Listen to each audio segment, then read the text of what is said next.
What's up, guys? I'm back again today, and I wanted to talk about the serve plus one in regards to court positioning you want to be after you hit your first serve. I'm at a new tennis location today.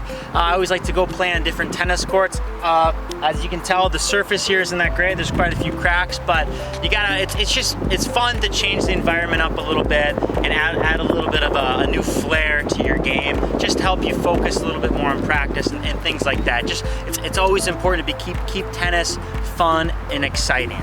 And changing where you're practicing is a great way to do that and add a little bit of variety into your practice. I'm back inside now. You're gonna wanna stay tuned with this video because we're gonna talk about serve plus one, the footwork you need to be successful on the court, a little bit about the importance of visualizing your serve and the plus one shot, and a few things to think about before you hit your first serve or your second serve. We're gonna touch a little bit on the do side and the ad side about where your serve goes, where you hit your serve, and how that's a big factor in determining what type of return your opponent's gonna hit on you. And lastly, we're gonna touch a little bit on, have a little bit of video demonstration of Federer and the footwork that he uses on his serve plus one. There are some differences that these pro tennis players look to do with their footwork on the plus one to set themselves up to be in a great position to attack off of their serves.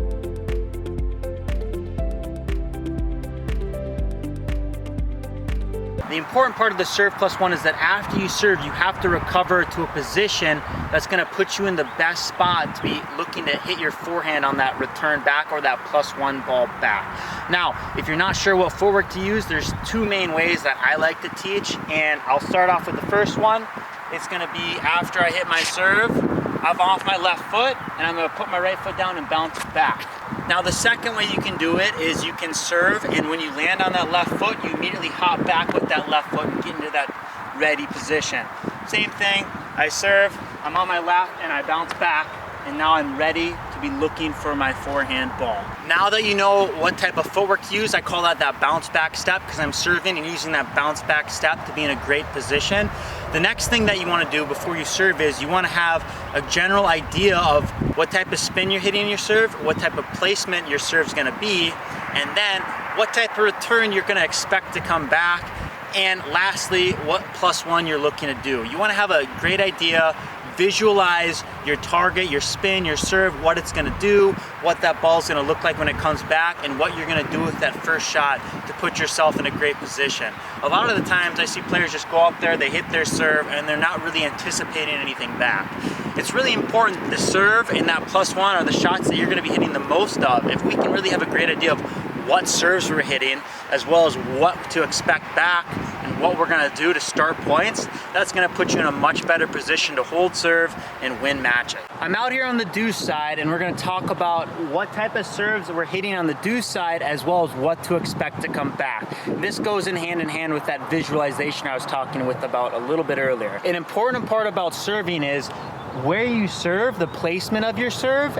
It is a great determining factor of what you can anticipate back. In general, the wider out, if you serve out wide on the deuce or the ad side, the returner has much more angle to work with that you can expect the ball to come back.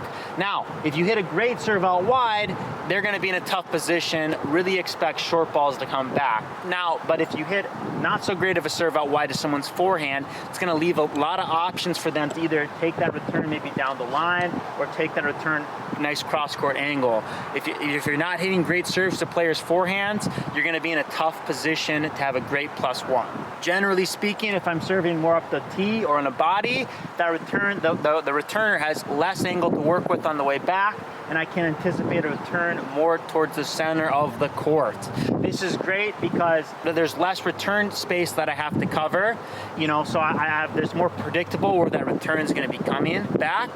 However, it's usually not as tough of it's a lot tougher to attack to someone's backhand because it's not going to pull them off the court so much. Now, likewise, if I serve out wide on the deuce side, it's going to open up that backhand corner much better. However, I know if I don't hit a great serve out wide, it's right into a player's forehand, and that's gonna put me in a tough position to have a great +1 off of my serve. Now we're on the ad side. Generally speaking, this side's a little bit easier when I'm playing to a right-handed player, because myself being a right-hander and my opponent being a right-hander, I'm playing anything out wide is gonna go to someone's backhands, and backhands people are not nearly as comfortable with. They're not gonna change direction on you as much. Even if I'm playing a high-level player, as long as I can keep my serve deep in the box, it makes it way less likely for them to take a ball down the line. So when I'm playing a ball out wide to someone's backhand, out wide to a backhand, or kind of a body serve to someone's backhand, it's usually coming back kind of this middle area to maybe a little bit sharper angle cross court if I don't hit a great serve with depth on me. What this means is I'm looking to serve to the backhand, recover to the spot, look for that forehand, and probably if it's a deeper ball, I'm taking it back, my +1 back into their backhand to their weakness. If it's a little bit shorter, that means I might have to take a little inside in approach shot and follow it in after. Kind of depends upon what I receive back. If I'm going T-serve on someone here, I better make it pretty good. I might use it as a mix-up, maybe if I'm 40 love, just something to throw them off a little bit to keep them guessing for me going out wide all the time.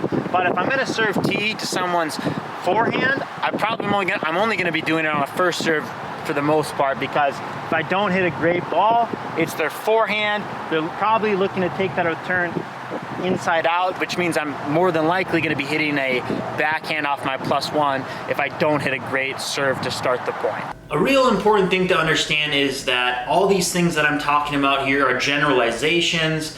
They're the things that are usually going to happen, that like usual, and you can't always 100% predict what's going to happen because tennis is a sport. A lot of things can go on. It is important to understand though, these are the best plays and the best percentages most players are going to do.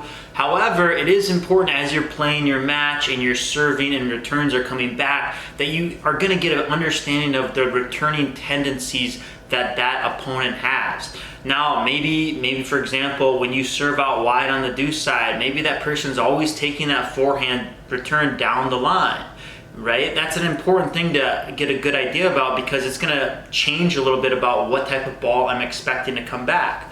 Or maybe it's the same thing. Maybe when I have on my first serves, my opponent's chipping balls back. This usually means that I really wanna be ready to move forward, because if they don't hit it really clean, odds are that return is going to be shorter and I can look to step in and take advantage of that serve fully. So you start out playing, anticipating these certain returns that I talked about earlier to come back, but as the match goes along, to get a little bit of an idea of what type of serve you hit and what type of return your opponent is usually hitting off of that particular serve. Before we finish, we're gonna take a quick look at Federer and some of his serve and his footwork to get ready for his +1. Now there's a few things different that these top players do in regards to their bounce back or the recovery footwork after the serve. I'm gonna explain a little bit more, as maybe if you're a higher level player and you have a great understanding of where you wanna recover to, there's some other things that you can do in order to give yourself an even bigger advantage off of your serve. We're gonna take a look at Roger Federer's. He's my favorite player. Really hoping he has a nice little run here at Wimbledon coming up, but we're gonna look at the footwork he uses after he serves the ball. So here he is, he has a serve, that's his first serve. As you can see, he recovers in front of the baseline, and this is obviously because he wants to be aggressive off of his serve. When you're at the level of these guys and top guys and top girls, their serve is a really big advantage, and a lot of returns are coming back shorter. So off of first serves, sometimes these guys are looking to play really aggressive off of it, and they might recover in front of that baseline because they're looking to step in and take advantage of the next ball. Now here we see on another one of his serves, he's recovering in front of the baseline again. However, this time the player hits a deep return and it ends up, Roger's in a bad position, has to move backwards to get to that ball, and he ends up losing the point. Now that's the trade-off that these guys guys and girls are doing. If they're looking to be aggressive and be up in front of the baseline with their footwork recovery, yeah, a big majority of the time when they're making their first serves, hitting their spots well, they're gonna be rewarded for that. But every once in a while, they're gonna return a ball deep or in a tougher position, and they're gonna lose the point probably because of that. But it's the trade-off that some of these top players can get away with because their serves are so good. Taking a look at another one of his serves. This time he recovers to just by that baseline, has to move back a little bit, but eventually gets the ball, is able to come in on and finish the point. So what is something that we can learn from the footwork that Roger was using in this one is, hey, if I think if yours can serve around that 110 mark, place your serve really well as use multiple types of spin, maybe you want to look to be a little bit more aggressive with that recovery footwork, as when you hit a first serve and you know it's good, recover maybe at the baseline or a step and a half, a foot and a half inside that baseline to take good advantage of that return. Then now I do want you to understand that this is a little bit more advanced footwork, because these guys know when they're hitting their serves and hitting their spots well, a lot of balls are going to be coming back a little bit shorter. Likewise, in order to be able to take these balls on the rise and that early, these guys have practiced that footwork and just the ball striking and being able to hit that ball really out in front of them so that they feel comfortable doing this. I wouldn't recommend this for a lot of players to be that far in front of the baseline, just because it is difficult, and the amount of timing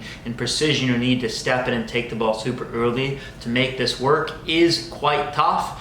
But it is something that you can think about with in regards to where you want to recover with your feet after you hit your first serves and after you hit your second serve. I hope you guys really like this video on the serve plus one and court positioning in regards to where you want to recover to and what you can anticipate back on your turn.